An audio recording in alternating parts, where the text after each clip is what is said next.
అంటే పవన్ కార్లు మార్చినట్టు భార్యలు మారుస్తారు. ఇది ఈసారి ఇది ఏంటి అసలు ఏ సంస్కృతి అండి ఇది? పబ్లిక్గా సీఎం స్థాయి వ్యక్తులు, పార్టీ అధ్యక్షులు వీళ్ళు మాట్లాడే మాటల ఎక్కడా దీనికి ఇంక ఫుల్ స్టాప్ పడదా? దీన్ని మనం చాలాసార్లు ఖండించాము. ఇక ముందు కూడా ఎవరు ఎప్పుడు దీన్ని యాక్సెప్ట్ చెయ్యరు వాస్తవంగా. కానీ ఈరోజు జగన్మోహన్ రెడ్డి 2-3 పనులు, ఒకటేమో ఈబీసీకి సంబంధించి ఏదో విడుదలలాగా ఉంది. రాయలసీమలో కర్నూలులో హైకోర్టుకు, అవును నిజానికి హైకోర్టుకు సుప్రీంకోర్టు హైకోర్టు నిర్ణయం చేయకుండా శంకుస్థాపన చేసే అవకాశం లేదు. కానీ మేము అడిగాం కదా, వస్తే ఇక్కడ పెడతాము, లా యూనివర్సిటీ పెడతాము, జగన్నాథ గట్టు మీద ఇవన్నీ కూడా పెట్టారు. సో శంకుస్థాపన చేసి వికేంద్రీకరణ ఇవన్నీ రావాలని అక్కడి నుంచి బనగానపల్లికి వెళ్ళి అక్కడ ఇంకేదో చేశారు. ఇవన్నిట్లో కూడా రాయలసీమ ఫోకస్ అనేది మీకు ఒకటి ఇవ్వదలుచుకున్నట్టున్నాడు. ఆయన లాస్ట్ ల్యాప్లో రాయలసీమ పెట్టుకున్నాడు. సో అందువే బహుశా అట్లాగా కడపకైనా ప్రొసీడ్ అయిపోతుండొచ్చు. ఆయన అటాక్ చేయడంలో పవన్ కళ్యాణ్ మీద ఇంకా అందులో రెండో అభిప్రాయం ఏం లేదు. ఈ పద్ధతి పూర్తిగా ఎన్నిసార్లు అంటారు అయినా కానీ దానికి ఏం స్పందన కూడా ఉండేది కాదు. పవన్ కళ్యాణ్ కూడా దానికి తగిన పద్ధతిలో చాలాసార్లు జవాబు చెప్పాడు.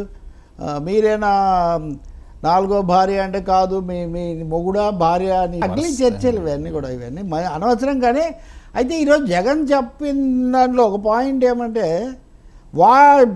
జగన్ నేను పథకాలు చెప్తే చేస్తాను. ఇప్పుడు నిన్న కళలకు రెక్కలని ఒక హఠాత్తుగా నిన్న ఉరుములేని వానలాగా చంద్రబాబు నాయుడు అక్కడే నేను చెప్పినవన్నీ మాట్లాడింది. అదేదో తీసుకొచ్చాడు. అసలు ఎంతమంది ఉన్నారు, ఎంతమందికి ఇస్తారు, ఇవేమి లేకుండా హఠాత్తుగా విదేశాలకు వెళ్ళేవాళ్ళు అంటే ఇది మా పథకం ఏదో లీక్ అయింది, మా పథకం లీక్ అయ్యి చంద్రబాబు నాయుడు హడావుడిగా దీన్ని ప్రకటించారు. కానీ అమలు చేయలేదు కదా. ఇప్పుడు అందరూ తెలంగాణలోనే రేవంత్ రెడ్డి 4 తంటాలు, కర్ణాటకలో తంటాలు పడుతుంటే ఇప్పుడు ఇంకా ఇంతకంటే మేము చాలా పథకాలు పెడతామని చెప్తే నమ్మే పరిస్థితి లేదంటూ దానికోసం ఆయన చాలా ఆశ్చర్యకరంగా తెలుగుదేశం మేనిఫెస్టో 2014 చదివి వినిపిస్తున్నాడు జగన్. ఇది చేశాడా, ఇది చేశాడా, ఇది చేశాడా, 2019లో ప్రకటించింది చేశాడా. కాబట్టి వాళ్ళు చెప్తే వాళ్ళది దగా మోసం వాళ్ళు.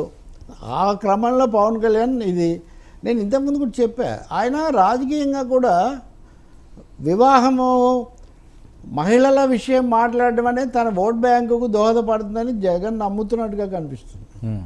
పవన్ కళ్యాణ్ మీద విమర్శ, ఈ విమర్శ మహిళలను ఆకట్టుకుంటుందని ఆయన భావిస్తున్నట్టు. మహిళలు ఇబ్బంది పడతారు. నిజానికి ఆయన ఎత్తుగడ అదే అనుకుంటే అవసరం లేదు నిజానికి రాజకీయంగా. ఇప్పుడు యుద్ధం మొదలయ్యాక కూడా అదే ఎందుకో అది సరైనటువంటి పద్ధతి కూడా కాదు. కానీ ఫోకస్ మారుస్తున్నాడు. రాయలసీమకు తనదాన్ని కన్సాలిడేట్ చేసుకున్నాడు. ఇక్కడి నుంచి ఇచ్చాపురం పోతానంటున్నాడు. సో వైసీపీ ఫోకస్ ఇటు రాయలసీమ, అటు ఉత్తరాంధ్ర, ఆ మధ్య ఇంకో 2-3 జిల్లాలు అక్కడ కొంతవరకు నెల్లూరు, ప్రకాశం, గోదావరి జిల్లాలో టఫ్ ఫైట్. ఈ సినారియోకు ప్రిపేర్ అవుతున్నారు. గోదావరి జిల్లాలో 50-50 షేర్ చేసుకున్నా రాయలసీమ వాళ్ళకి ప్లస్ అవుతుంది కాబట్టి లాగేస్తారు. అట్లా ఆ సినారియోకు ప్రిపేర్ అవుతున్నట్టున్నారు. హెలికాప్టర్లు కూడా 2-3 పెట్టుకొని అన్ని చోట్లకు తిరుగుతారు. రోజుకు 3 సభలకు. ఇప్పుడు కర్నూలుకి వెళ్తాడు మళ్ళీ ఆయన. ఇక్కడ ఇచ్చాపురం వచ్చిన తర్వాత, ఇచ్చాపురంలో ముగించారు గతసారి, ఇప్పుడు మళ్ళీ అక్కడ కనపడి అక్కడి నుంచి మళ్ళీ రాయలసీమకే వెళ్తారట. So first focus going to be Rayalaseema అనిపిస్తుంది. స్ట్రగుల్ అంతే ఇప్పుడు, ఇంకా ఎలక్షన్ స్ట్రగుల్ అన్నట్టుగా ఉంది.